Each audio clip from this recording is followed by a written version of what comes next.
Thank you all for staying with us through this powerful afternoon of learning. Your presence and engagement truly reflect the spirit of continuous growth. And if session 1 and 2 sparked new ideas and inspiration, I can assure you what's coming next will leave you equally energized. As we move into our final session of the day, let's pause and reflect. In a world where attention spans are shrinking and visual surrounds us everywhere, the power of the image goes far beyond aesthetics. A picture can spark imagination, provoke curiosity, strengthen language, and ignite critical thinking.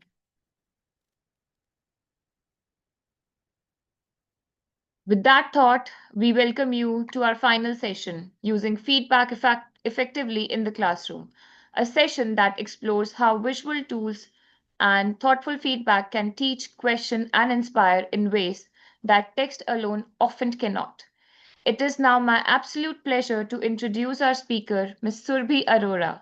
Ms. Arora is an award winning edu artist with over 15 years of experience in education. She holds master's degree in education, chemistry, and English, and is a certified career counselor, instructional designer, and Google and Microsoft educator. She has trained over 10,000 teachers and delivered more than 4,000 hours of professional learning sessions. An alumna of IIM Calcutta and IIT Palakkad, Ms. Arora also holds certifications in cybersecurity and blockchain technology, making her work a unique blend of creativity, pedagogy, and future ready skills. In a time when education is constantly evolving, this session truly reflects the spirit of our theme, Badalti Shiksha, Badalte Shikshak, because as teaching transforms, teachers must evolve alongside it. This session is about reimagining feedback as a powerful learning tool, one that engages students, deepens understanding, and drives meaningful reflection. And here's some exciting news. Right after this session, we will be launching the CPD quiz. This is your opportunity to revisit today's insights, test your learning, and stand a chance to win Amazon vouchers worth up to rupees 10,000. But before we dive into the session, here are a few housekeeping rules to help you make the most of this experience. All participants will be muted throughout the entire session.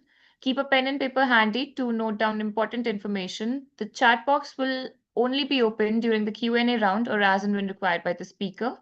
To receive your e-certificates, don't forget to fill in the feedback form sent to your registered email IDs after the session.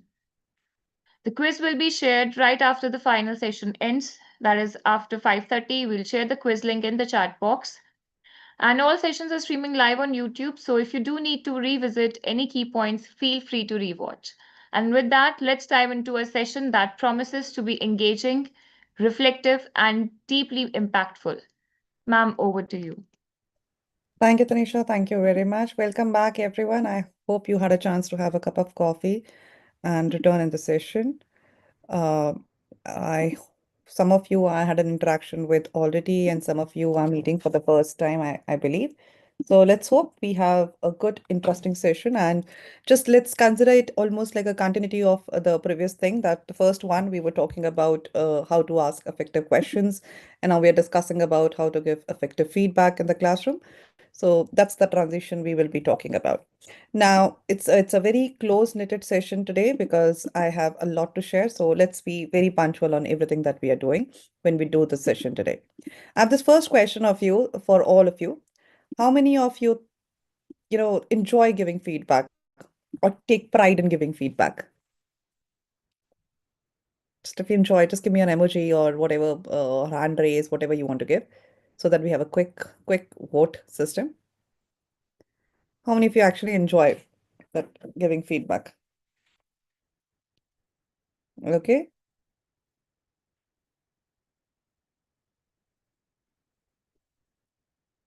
So we have smileys and then, heads up and then, a lot of stuff which comes to me. Okay. So I think most of you enjoy giving feedback. That's nice. So my next question is that how many of you can take feedback? How many of you are comfortable taking feedback?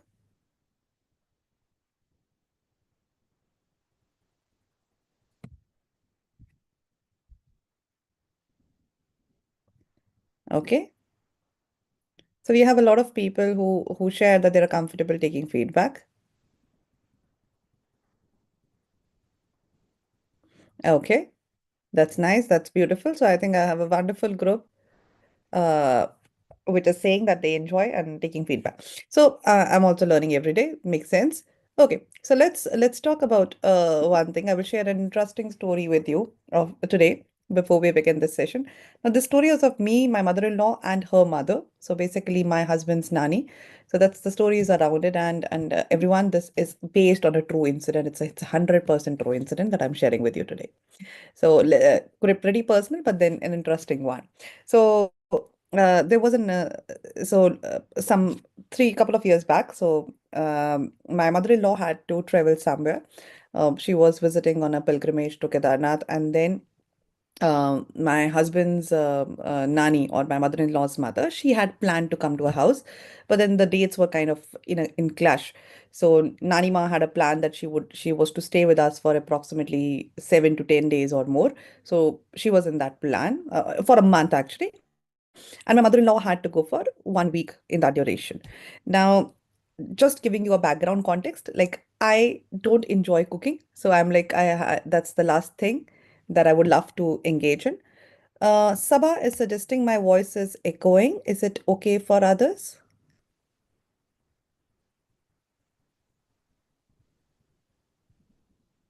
Okay. Sorry, Sabah, you need to check your system. Okay. So coming back to the story and let the story stay in its flow.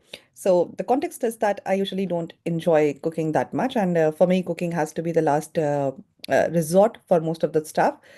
It's also because of my schedule. I work in a night shift and a day shift, and then I'm committed towards a lot of things. So it does not allow me enough time. So my mother-in-law left, and the nanny was to be there. Now, usually when my mother-in-law travels somewhere, so we have a supportive structure. So she usually takes care of that stuff and home. I'm blessed in that way. So when she had to travel, usually we were dependent on Zomatos and Swiggy and other stuff and the tiffin wala dibbas. But when Nani Ma is coming, now she cannot have food from Zomato and Swiggy. Now that became tricky for me. That it's 7 to 10 days. I love her a lot, but then food is a genuine problem. So I decided, okay, fine, then I'm going to invest some time and make food. And then I'm usually conscious that the food is getting going to get judged. So how do I manage that? And Nani Ma is in her late 80s or early 90s, I believe, in her age at present time.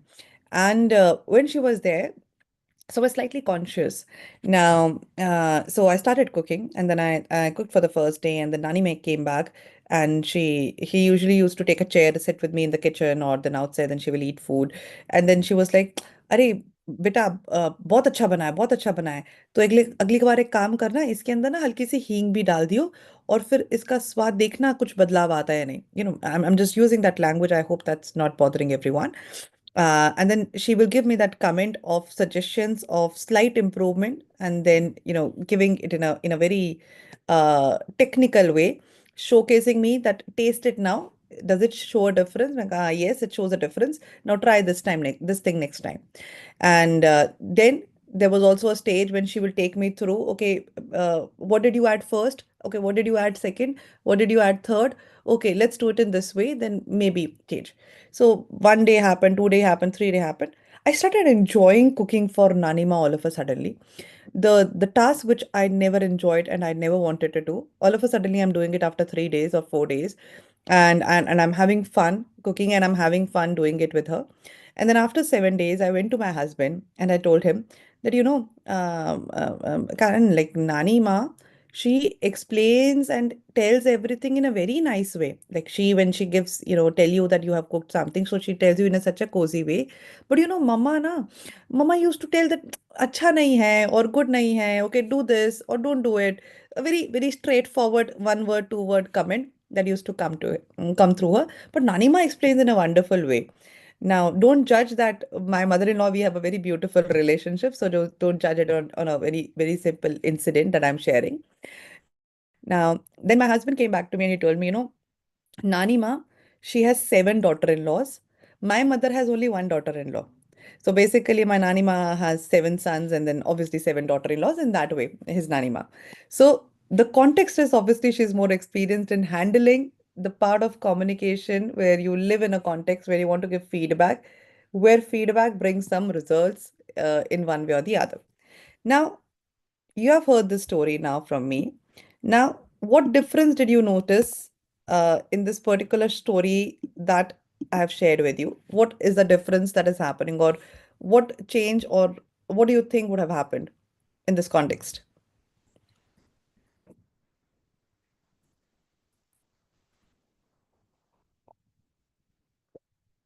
The way the feedback is given makes a difference, Abba. Okay. The way of communicating, Jayashree says, explaining in a positive way, encouraged to do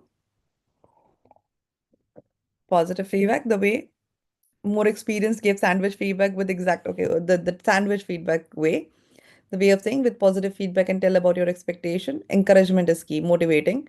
Okay. So in this particular segment, what did change? The feedback giver or the feedback receiver?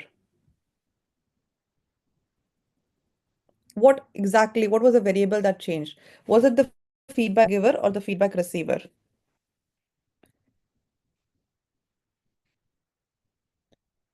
Okay.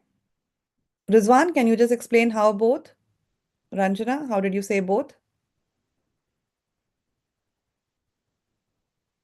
Those who think both, can anyone share how? Okay, so I have receiver, I have giver, so there's a mix poll that I'm getting.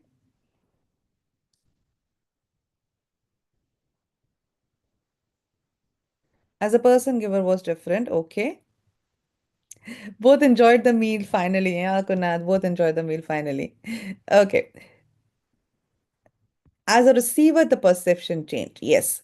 The There is no feedback that can be given if the receiver is actually not taking it. The receiver has to be, yeah, has to have that incoming going on for the feedback to happen. That's great. Okay. So what we are going to talk about is that giving feedback is an art and skill which can be learned and developed in a contest. And today we are going to talk about feedback as an instructional system. So stay with me because there is something that I would like to be very clear about during this process. We're going to talk about designing responses that change thinking today. And whatever you're going to learn today, trust me, it's going to be very new for you. Okay. So feedback is not what we say after learning.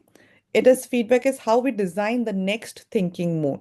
So what we are going to talk about is that it's genuinely not about what you have learned and giving feedback about it. How do you define the next move of that particular child, of that particular person, is what the feedback is going to do for you. We are going to talk about redefining feedback as a proactive design, engineering thinking, just don't respond and aim for independent growth. Now, some of you must be having some guesses and some things in your mind. So I would make three things very clear.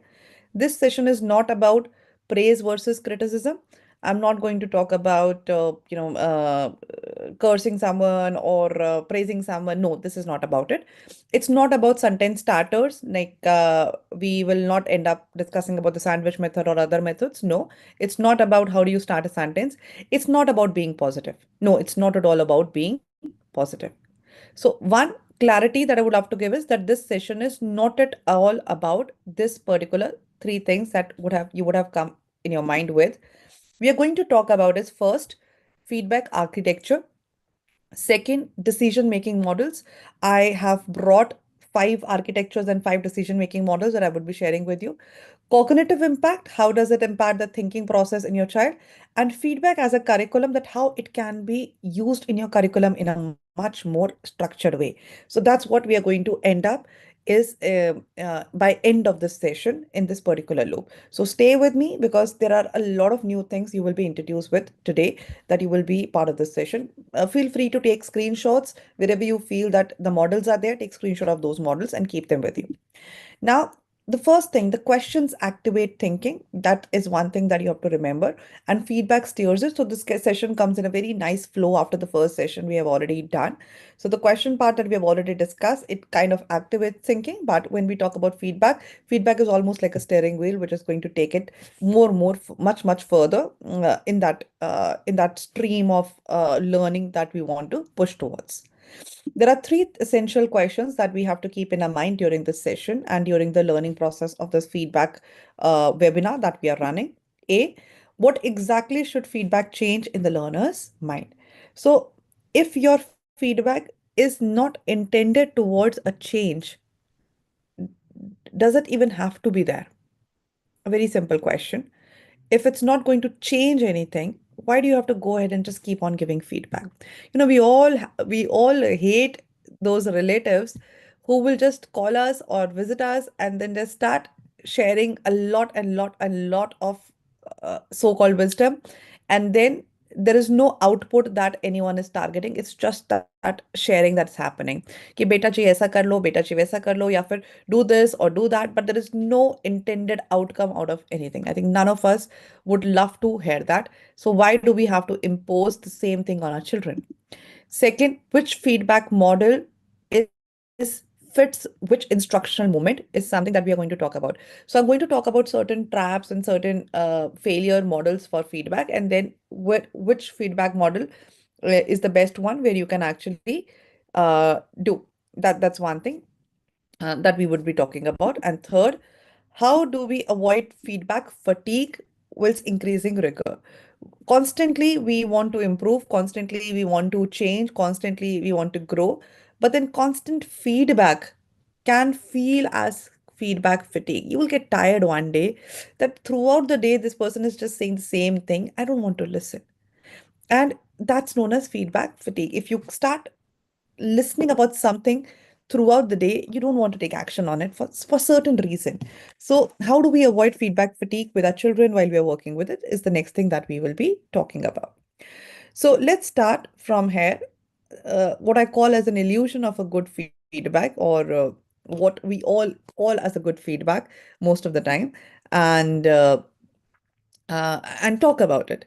Now, many times feedback feels encouraging, sounds polite or positive, makes the learner feel good and intentional, everything happens, but does not change anything about how learner thinks, understand, or improves. Now, that's the illusion.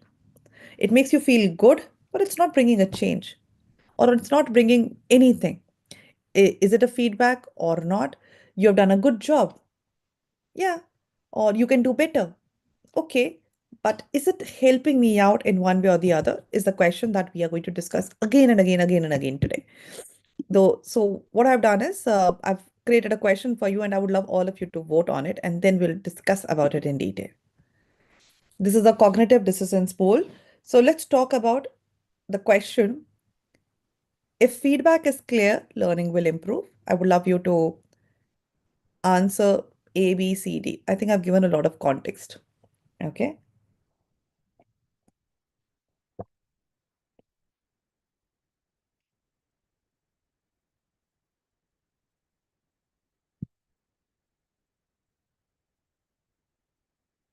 So majority A, then I'm also looking at B right now coming up on the screen.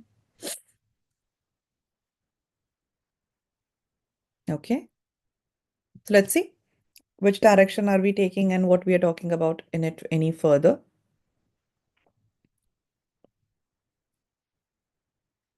Okay. So let's talk about it.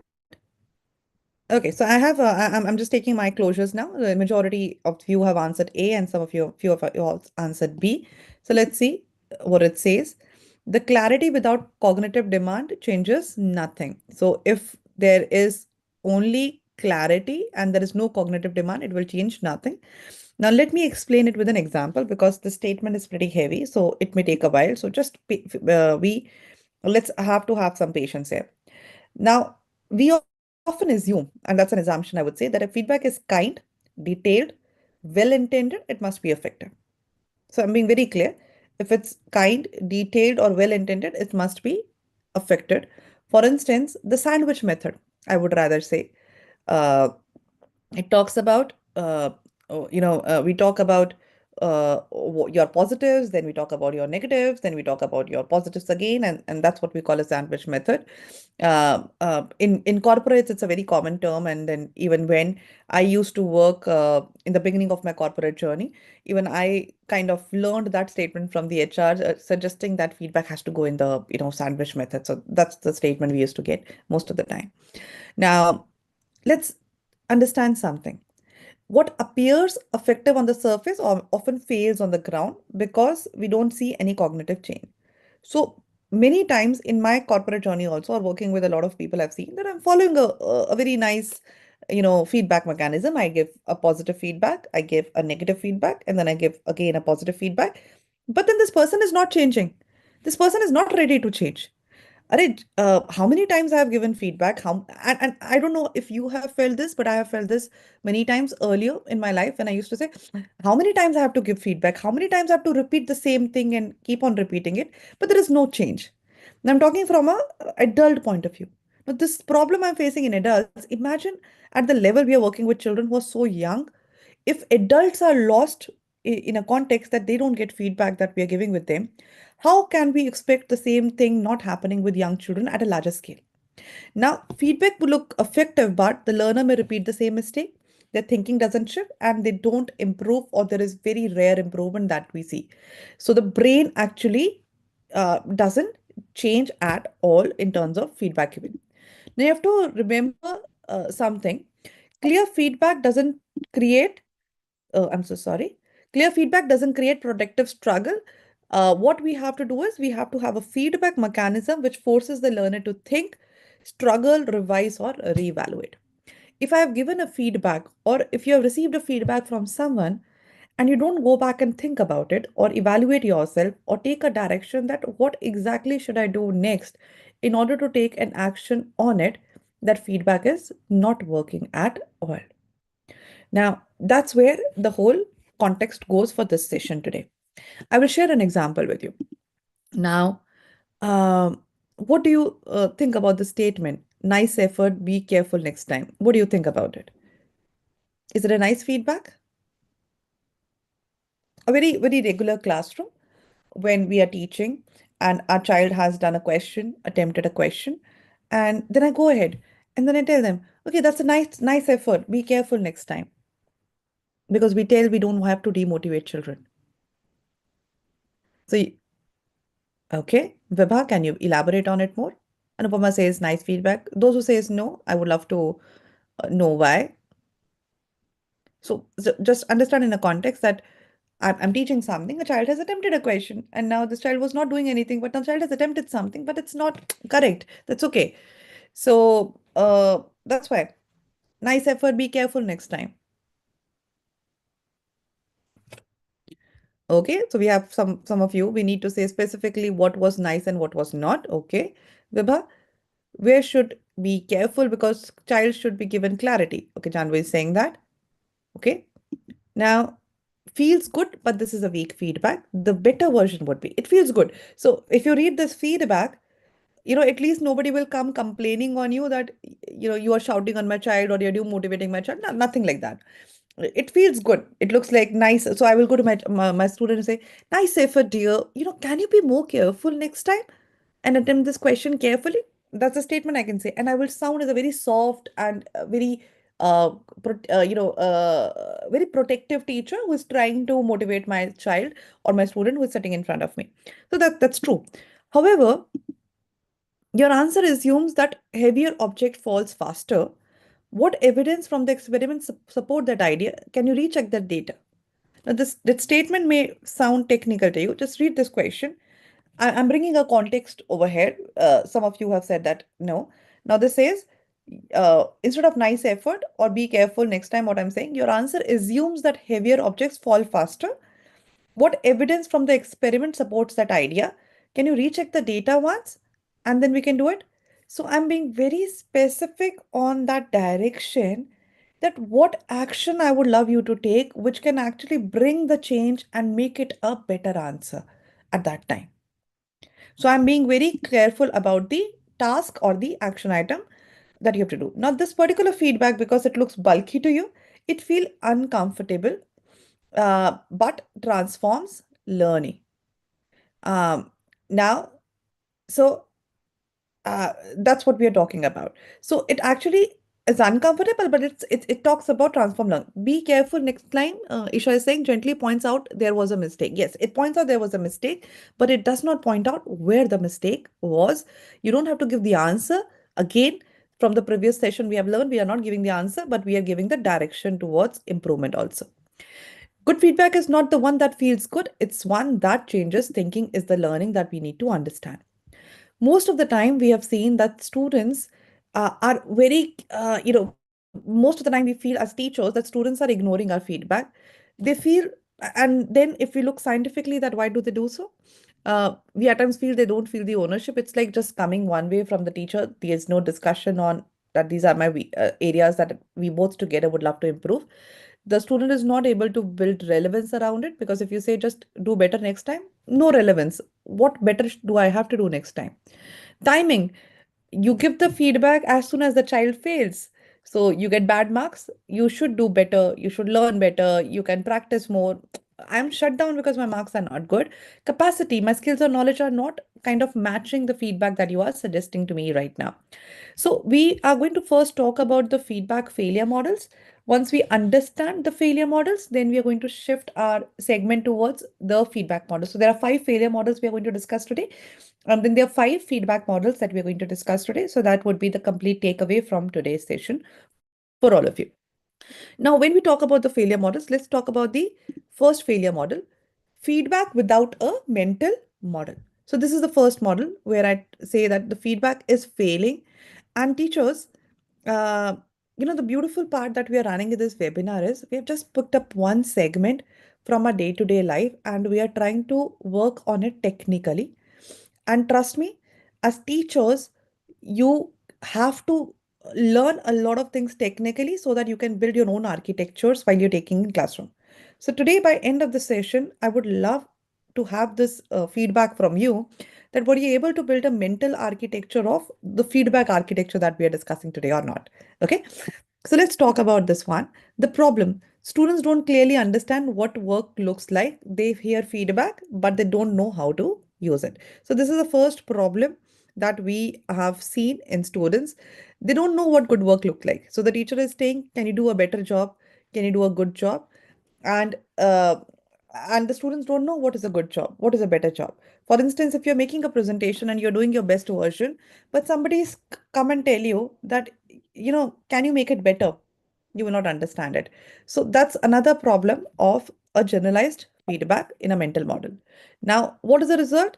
There's always vague and confusion over there. Students just listen politely because we have been taught culturally that you cannot question the teacher, you cannot speak in front of the teacher, and they don't know what to change. So what is happening? They're just listening to the teacher because the teacher is saying do better. They're listening, but then next time they will give the same exam, there is no change. Next time they will give the same exam, there is no change because they're not understanding the action item. Now, how would we take care of? Show students example of good work. That's what you have to do. So you show them, okay, this is a question that you have written. I remember working on myself in a strategy when I was in my grade 10 or 9. I remember a very embarrassing situation where my teacher of English kind of questioned my writing skills to a great extent in front of the class. I think there was a different culture when we used to study in how we were treating it in classrooms. And I was told that I don't know how to write, and then I'm very bad in the creative thinking process or the thought process, and that happened. Now, my parents come from a limited education background, and then English was a struggle at home. Mine was a convent, but the school was good. Now, my problem was that the teacher was saying that your essays are not good. I was literally not understanding anything.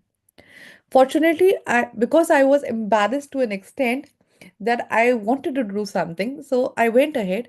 I actually bought, I don't know if we still get those in market, so 100 essays or all these books that come, how to write an essay or 100 essays for UPSC or different books I remember.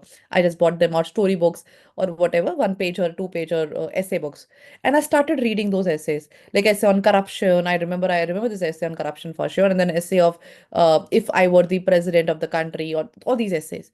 And then I started underlining the hooks, the introductory paragraph, the main segment, and I created a notebook where I fitted in all the good, interesting words or phrases that I could identify.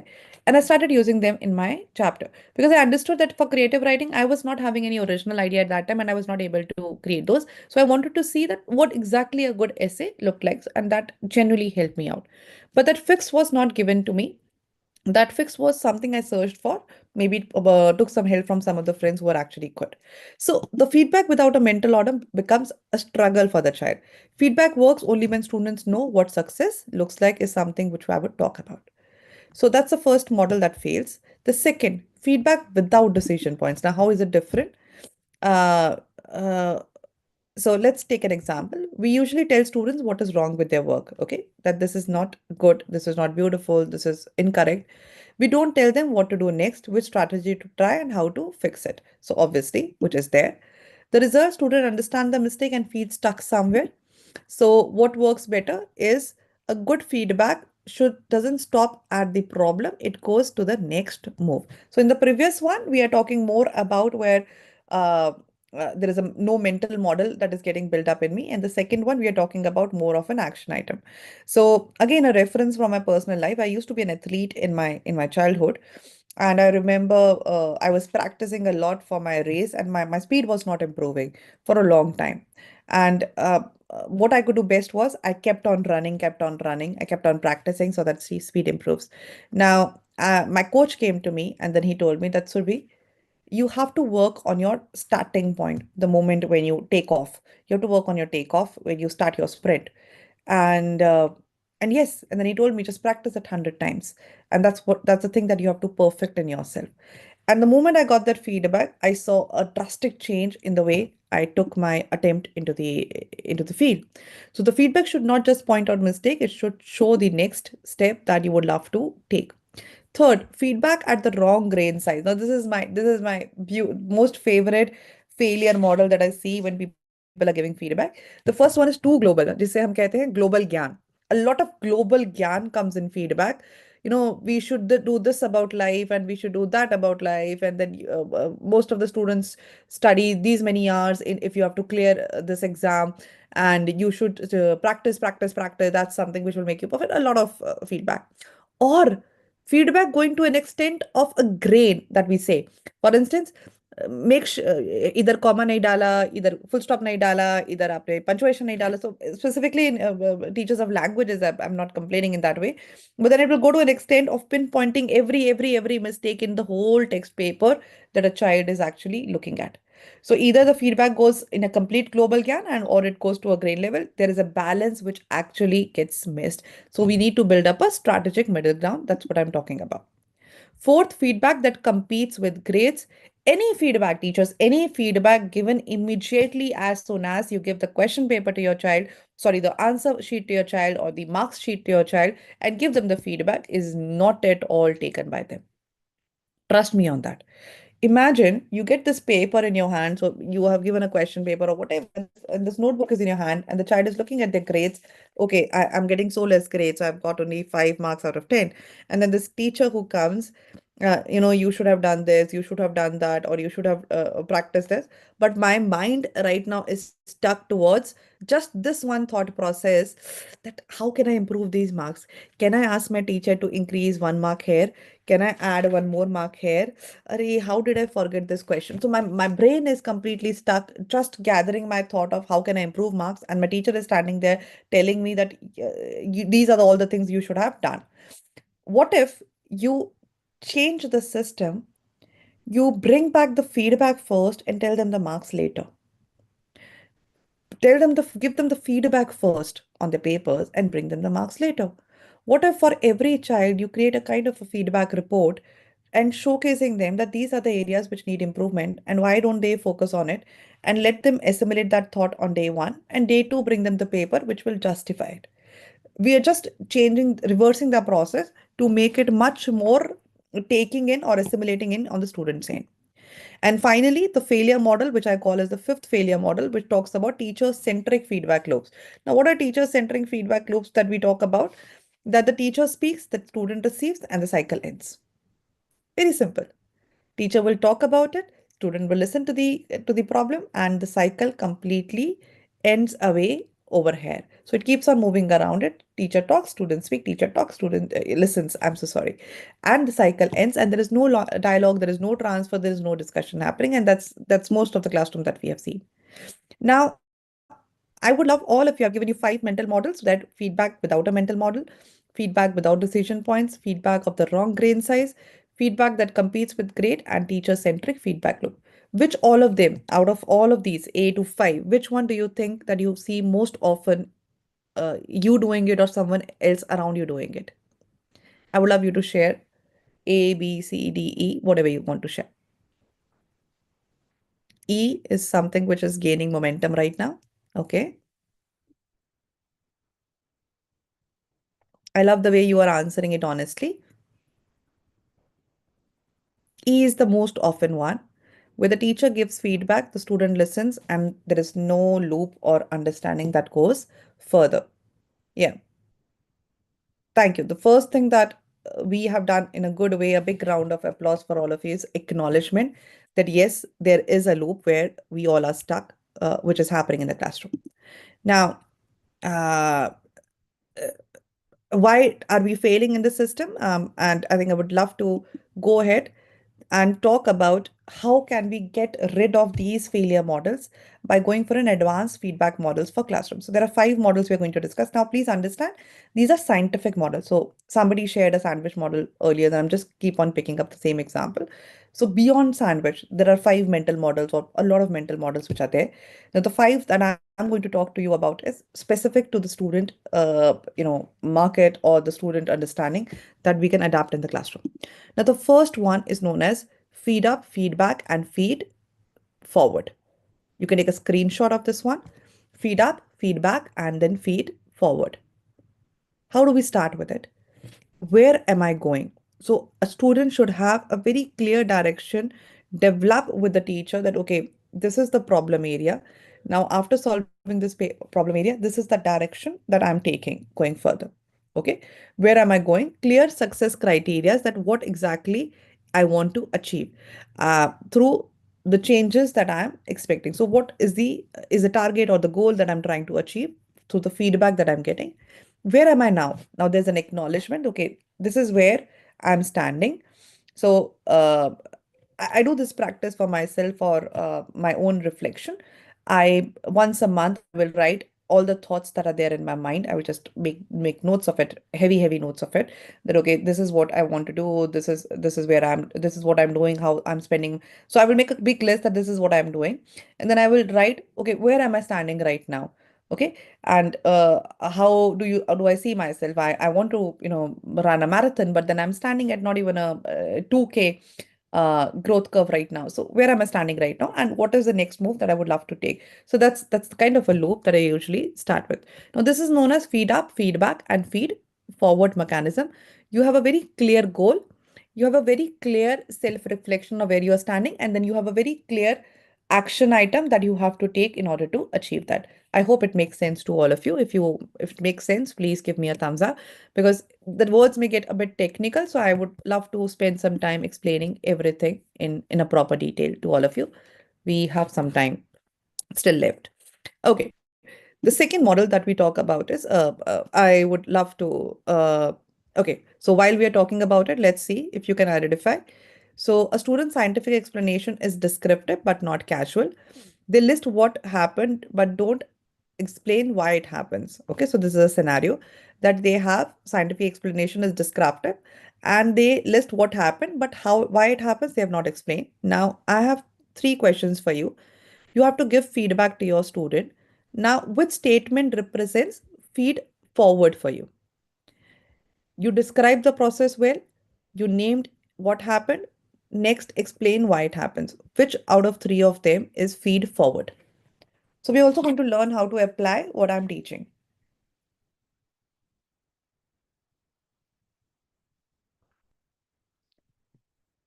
I'm glad you are answering it correctly. It means you're listening to me. Webinars, I get worried that people have just left the meeting and they have gone somewhere and they're not listening to me at all now. Okay, great. And the questions are tough, I'm telling you.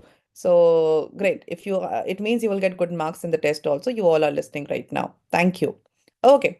So that's there. Yeah, Sandy, I think that's my condition. Okay. Why it works now? This basically, this particular model, the model that I've picked up is also something that if you go to life coaches, if you go to any coach, and then you also want to work upon yourself as a self-reflection tool, this works pretty well. And I have tried it, and I actually do it monthly. I keep on realigning my goals in this way. Now, design one feet for forward move per task, not many. Okay, I will just skip that level. Now, the next one that I would love to do with you is a task process feedback loop. We call it task process and self-regulation. So how do we do it? First is you correct them at the task level. You talk about the basic accuracy and completion feedback over there. So the task that they have done is not correct is known as task level. Then you correct them at the process level. So you ask a question, okay, you can begin with saying, okay, this answer is incorrect. That's perfectly okay. And then you say, we put a lot of pressure on our teachers with not saying wrong as wrong. I always laugh at that. In today's time, a teacher cannot tell a student who is doing something wrong directly that you're doing something wrong, which is very bad on the norms front also. A teacher should have the right to tell a child, okay, this is incorrect, but then give a direction also. Okay. So I don't believe that every time it has to be sugar coated, because life will not come to you in that way. Life never comes sugar coated. When you're in office, when you're with your boss, they come directly on your face that you are wrong. So they have to be prepared in that way. So is that answer correct? Is basic accuracy level? But then you tell them the process. Okay, when you did this question, or when you attempted this experiment, which process did you use, or which strategy did you use? Did you approach this problem correctly or not, or how did you approach this problem, is the process level discussion. And finally is self regulation. How did you check your work? How will you know when you are ready? So supposingly that I go back and ask them that, okay, how did you validate your answers? Math, this is a very nice approach for math science experiments. Social studies, I have not tried this particular approach, but I'm just making some statement based on my own personal experience. But in day-to-day basis, teaching math and this approach works pretty well. You correct them at the task level, you cross check the process, and then you go back and you ask them to create a system for themselves in order to self regulate and function in a better way. So, what you have to remember in this particular cases, very less time has to be given at the task level, a lot of time has to be given at the self regulation level, so that they can become independent learners who can cross check and correct their work by themselves. Okay. Then we talk about minimalist feedback. Now, this is also one of my beautiful statement and a very, very clear-cut statement. You just create one goal, one comment, and one action. Minimalist. There is each one of us, one day I started writing all the things that I want to do on day-to-day basis. So these days, this is a very interesting thing that happens, which so you watch a lot of YouTube videos. I have recently deleted my LinkedIn. I'm out of LinkedIn. I'm planning on deleting. Instagram is deleted from my phone, but I'm planning on just removing it from my life also. Facebook, everything. So and it is working pretty well for me. But I remember, so started following all these YouTube videos, and they talk about the routines that you have to follow. So they talk about get up at this time, and then first thing breathe and meditate, and then you exercise, then you read, then you sunbath, then you take some breaks and books and a lot of stuff, and exercise and walk. So there's a big list. I tried doing it for 2 to 3 days, and I was finishing my day, getting up at 6 o'clock or 5 o'clock. It took me literally 3 to 4 hours to finish this job, and by the time I'm done with it, I'm already tired, and I want to finish my session almost by then, and finish my day by then, literally. So and then I wrote one day that what are the things that I want to achieve in my life, and then there was a big list, which is next to impossible, and I tried doing everything, and everything started failing. So what limited myself, okay, let's pick up one goal, make it a habit, and then go to what's next. And that's where the minimalist feedback works at least wonders for me, because that's what you understand better. Now, so, and with the students also, what you can do is don't ask them to improve on 10 things. For instance, teacher of English can just make a comment.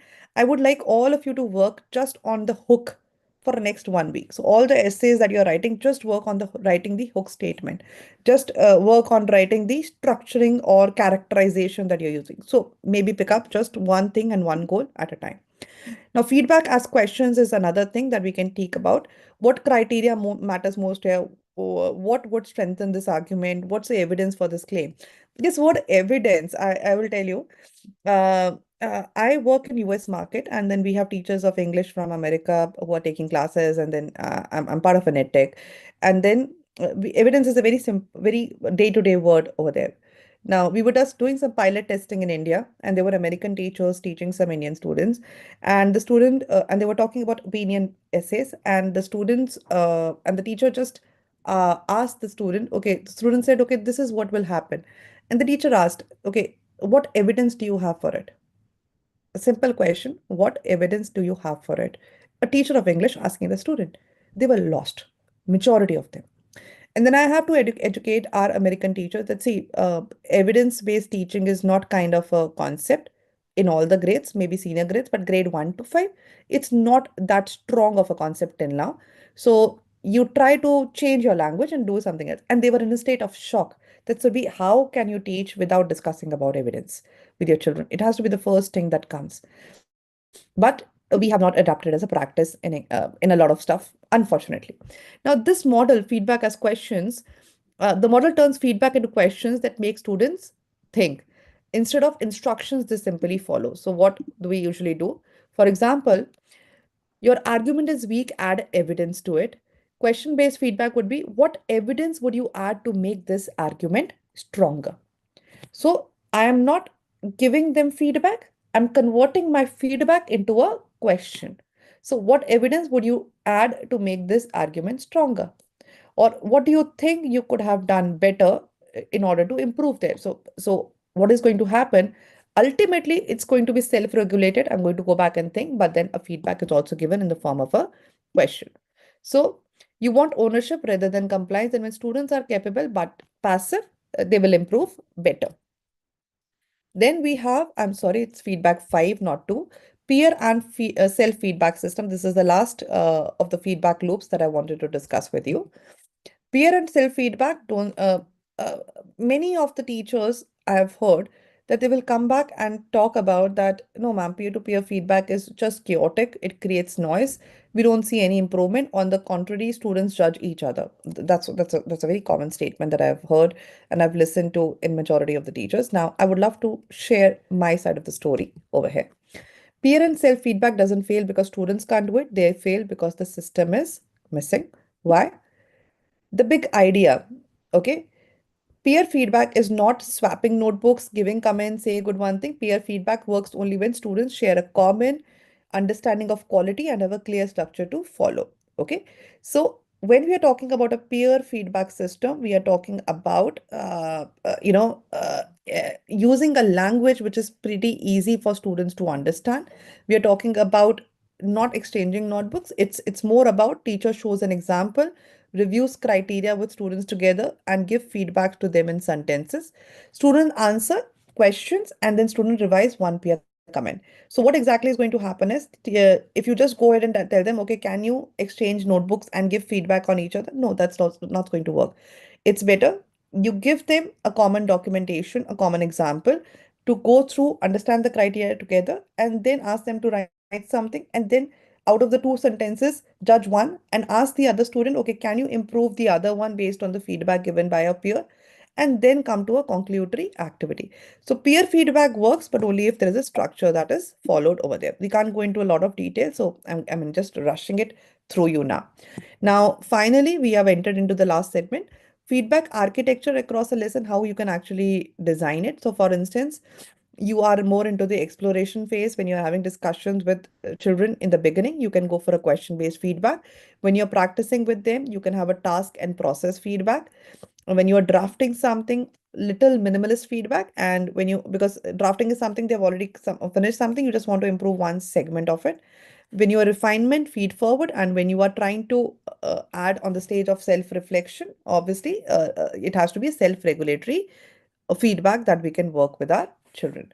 So finally, what I would love to end and talk about is this last segment with all of you, that I would love you to go back and answer this question for me first before I enter into the last slide. There's one more slide to go. Which phase of your lessons currently has the weakest feedback architecture according to you? Do you feel during the exploratory phase, practice phase, drafting phase, refinement phase, or reflection phase? Which phase have you felt that you are not able to justify on the feedback that you're giving to your children? Anything that is in your mind.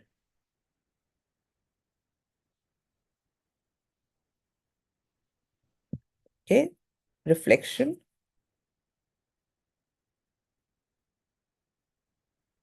So you can always pick up your own best practice and then work with your children. I initially, even I used to have more challenges with the reflection phase because we never had a lot of time while in my beginning phases of my career in teaching. I obviously I had more struggles of teaching, and then I was not able to understand that how to add reflection. But yes, so if reflection is something you're struggling, I think we have already shared the self-regulation mechanism that you can adapt to. So finally, teachers, how expert teachers use feedback. They don't give more feedback, they give better feedback. Please remember that more is not good always. Choose the right feedback model for every situation. Say less but more precisely, and focus on the next thinking step that you would love your children to achieve. And I would rather say is that instead of you giving feedback every time, you can shift your responsibility to your students by feedback mechanism, by questions, by peer feedback, and by self-reflection. That can be the new strategy that you can adopt. So feedback is not kindness, teachers. It is actually an instructional designing tool in its most powerful form. So thank you very much. Thank you for being with me. Thank you for listening to me. That's my session for today. I hope I have done some justice to the topic of effective feedbacks with all of you today. Hi everyone. Participants, if you have any questions for ma'am related to the sessions, please drop your questions in the chat box.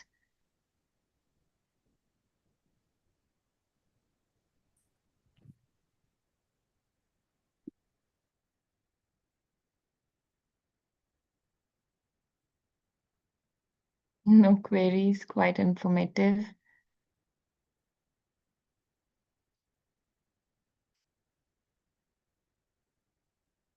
Ma'am, we are receiving positive feedback for the session. Everyone is loving it.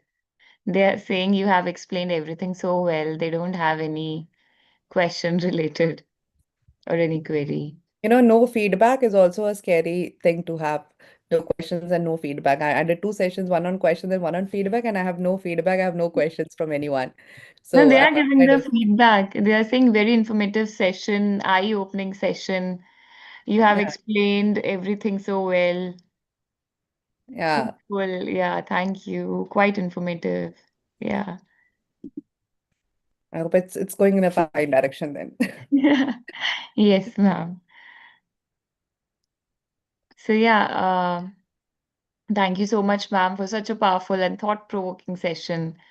Your work in transforming feedback into an engaging, learner centric practice has given us fresh perspectives and practical strategies we can immediately apply in our classrooms. Let's carry these strategies forward as we continue shaping meaningful learning experiences for our students. Thank you so much, ma'am. Thank you for both the sessions. A heartfelt thank you to each one of you for staying with us and asking good questions and making today truly memorable. Let us continue to embody the spirit of Badalte Shikshak in everything we do. Now, the moment we have all been waiting for, participants, we have pasted the quiz link in the chat box. Please copy and save the link. Everyone,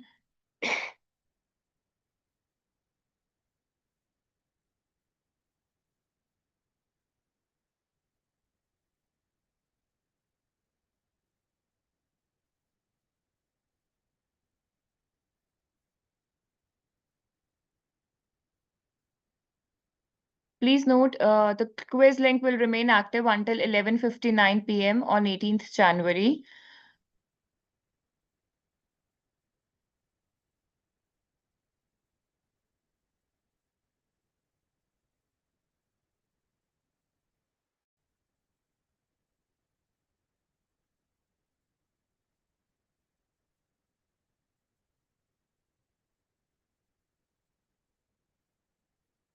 Participants will share the feedback form on Monday, and after that, you can fill out the feedback form, and then you will get the e-certificates for the session. We'll share the e-certificates then. The link will be available till 11:59 p.m. tomorrow. That is 18th of January.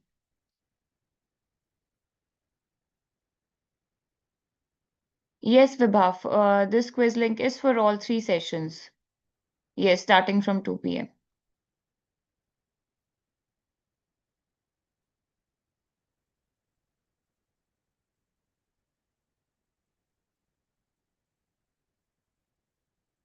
Purushottam will share the feedback link on your registered email ID. And on that email ID, you will get the feedback form. You have to fill out the form, and post that you will receive the e-certificate automatically in your inbox.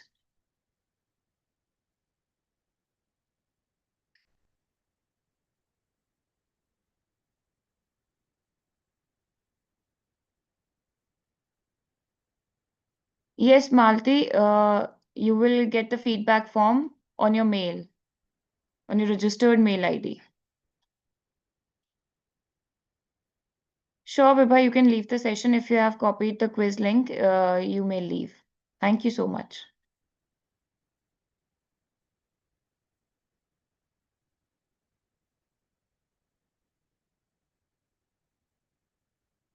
Paramjeet will share the feedback form on Monday.